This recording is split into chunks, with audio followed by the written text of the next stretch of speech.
कौन लिखा है? कौन लिखा है यार, कौन लिखा है ये, नाम भूल रहा हूँ, ध्यान से हट रहा है मेरे।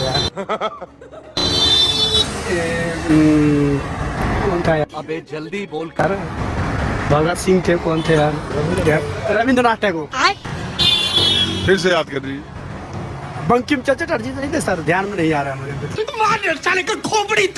मोहम्मद इकबाल, इन्होंने बहुत बढ़िया किताब लिखा है। मैंने उन्होंने लिखा सारे जहां से अच्छा हिंदुस्तान हमारा, हम बुलबुले हैं इसके ये गुलसिता हमारा। तिरंगा हमारे देश की शान है, इस पे मिटाना पड़ेगा, अपनी जान है, फिर भी सब कुछ कुर्बान है।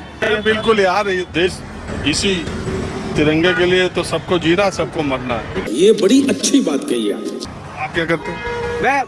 मैं टेक्सटाइल डिजाइनर हूँ। मैं ये जानता हूँ कि सर, जिस घर में खाओ ना, जिसके लिए करते हैं उसके लिए कुछ करके दिखाना चाहिए। अगर हम देश के लिए हैं तो देश के लिए मरना चाहिए। अगर देश में रहे गद्दारी करे तो ऐसा इंसान को देश में रहने का कोई हक नहीं है। बात तो सही है। लेकिन एक सेकंड, आज हमारा देश बहुत आगे रहता है, लेकिन मुल्लों की वजह से पीछा हो गया है। इसकी वजह से? मुल्लों की वजह से, मुसलमानों को? बिल्कुल सर। क्या दिक्कत हुई उससे? दिक्कत सर, अब मान के चलिए अच्छा बुरा कुछ नहीं देखते हैं, प्रेम व्यवहार कुछ नहीं देखते हैं। अभी बदत है भाई, अभी बदत है। मैं जानता हूं कि देश की आजादी में मुसलमानों का बहुत बड़ा योगदान है। आप देख लीजिए इंडिया गेट पर, वहां पर सबसे ज्यादा यदि शहीद हुए हैं तो मुसलमान लोग हुए। ये मदरसाओं को कहते हैं कि आतंकवाद करते हैं, ये आतंकवाद करते होते तो मौलाना आजाद जैसा देशभक्त इस देश में पैदा नहीं होता। मदरसे यदि आतंकवादियों कहते होते तो अब्दुल हमीद जैसा जो पाकिस्तान के टैंकों पर पेट से बम मारकर कूदा, अब्दुल हमीद पैदा नहीं होता।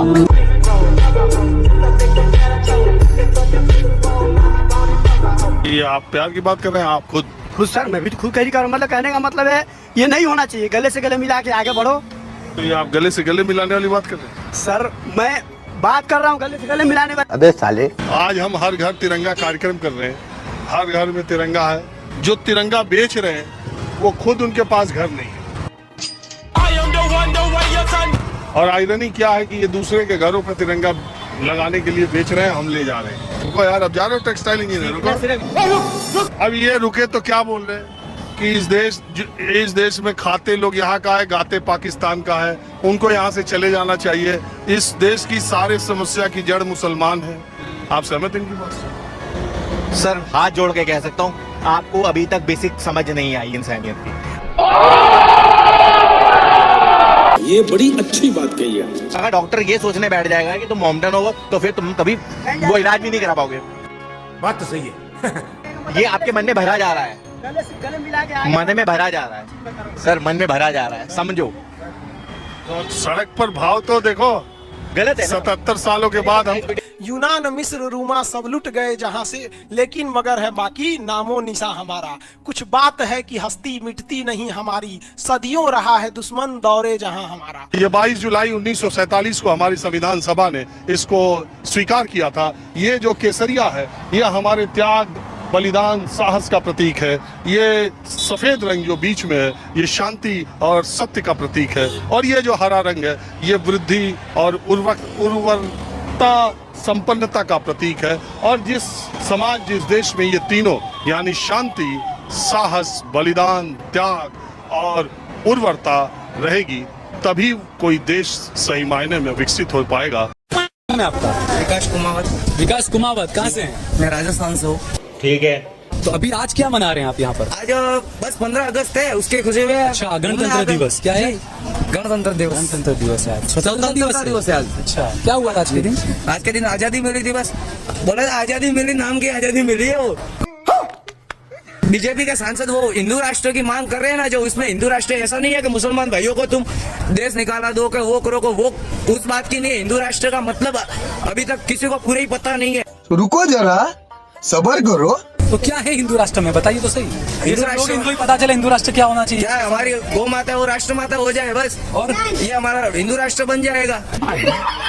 मोदी जी ने अच्छा काम किया ना? मोदी जी अच्छा ही कर रहे हैं। चलिए, मुझे मोदी जी के 3 अच्छे काम बताइए। भैया मेरा मुंह से निकल गई, क्या बताऊं भैया। क्या क्या अच्छे काम किए इन्होंने? 3 अच्छे काम बताए। पहला तो ये है कि डिजिटल इंडिया हो गया। ये डिजिटल इंडिया में यूपीआई क्या होता है? यूपीआई क्या होता है? बैंक से ट्रांजैक्शन कर सकते हैं फुल फॉर्म क्या होता है यूपीआई का? यूपीआई का फुल फॉर्म मेरे को मालूम नहीं है। है ना, दूसरा काम बताइए। दूसरा क्या, देश विदेशों में अपने देश का सम्मान बढ़ रहा है। पहले नहीं होता था सब। पहले कहाँ सम्मान होता था? मनमोहन सिंह को देखा नहीं, ऐसे रॉबर्ट सोनिया गांधी जी के पीछे खड़े रहते थे। अभी बदत है भाई, अभी बदत है। ये वही हिंदुस्तान है जिसके पास परचेज करने की क्षमता महज 15 दिन की बच गई थी 1991 में। महज 15 दिन की दुनिया के सबसे पीछे हो चुके थे। 15 दिन बाद भारत बर्बाद हो गया। भारत को गिरवी रखना पड़ता। उस समय पीवी नरसिम्हा राव का दिमाग काम नहीं कर रहा था। उन्होंने सारी जिम्मेदारी उठा के सौंप दी मनमोहन सिंह को। यही नहीं, अभी और सुनिए। और जब मनमोहन सिंह ने जिम्मेदारी संभाली तो देश की अर्थव्यवस्था को पटरी पर लाया। उसके बाद 10 साल तक जब प्रधानमंत्री बने और उसके बाद लोकतंत्र कोई यहाँ पर बने नहीं। जब नरेंद्र मोदी को मनमोहन सिंह ने गद्दी सौंपा तो उन्होंने कहा कि हमारा देश की जीडपी के हिसाब से तीसरे नंबर पर। ऐसा था नहीं, हमारे पास महज 15 दिन का पैसा बचा। इसलिए नरेंद्र मोदी को भी देखिएगा, कांग्रेस को खूब गरिया देंगे, अलग बात है, लेकिन मनमोहन सिंह को पर्सनल नहीं बोलते। तीसरा काम बताइए। तीसरा काम बताइए। तीसरा काम तो कितने गिनवा, इतने याद ही नहीं है कितने काम किए उन्होंने। 3 ही मैंने तो पूछे आपसे, मैं तो ज्यादा पूछ नहीं रहा हूँ। याद ही नहीं है तो तीसरा तो बता दो कोई काम कौन सा? मोदी जी का ढूंढने बैठे अपन। अरे यार इतने काम किए तो कोई तो काम आपको याद होगा। या कोई काम किए नहीं कि आपको याद ही नहीं? नहीं, बहुत सारे काम किए अभी। तो बताइए ना तीसरा काम। समझ रहे हो? समझ रहे हो आप? समझ रहे हो ना? बताइए, आपको ढूंढने पड़ रहे हैं मोदी जी ने क्या काम किए हैं यार। तो किया है, डिजिटल इंडिया किया है, वो सब किया है। और क्या किया है? बताइए। आप तो कह रहे हैं बहुत काम किया और आपको याद ही नहीं है क्या काम किया। इसका मतलब नहीं किया है काम, आप झूठ बोल रहे हैं। किया है ना। व्हाट्सएप यूनिवर्सिटी का ज्ञान लिया है आपने भी। देखा आपने लापरवाही का नतीजा।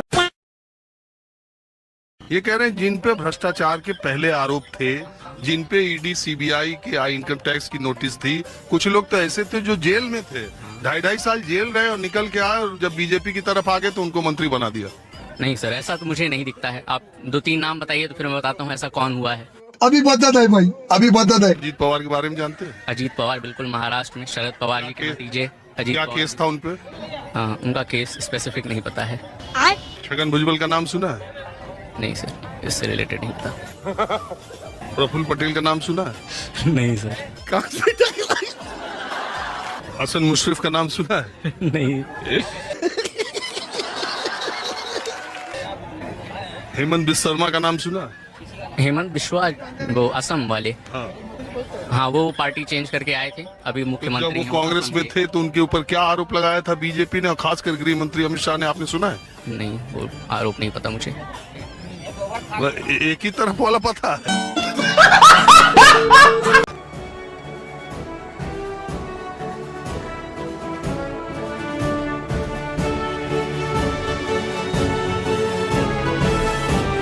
अगर आपको वीडियो पसंद आता है तो लाइक, शेयर एंड सब्सक्राइब जरूर करें और इस वीडियो के बारे में आपका क्या ख्याल है नीचे कमेंट बॉक्स में अपना राय जरूर रखें।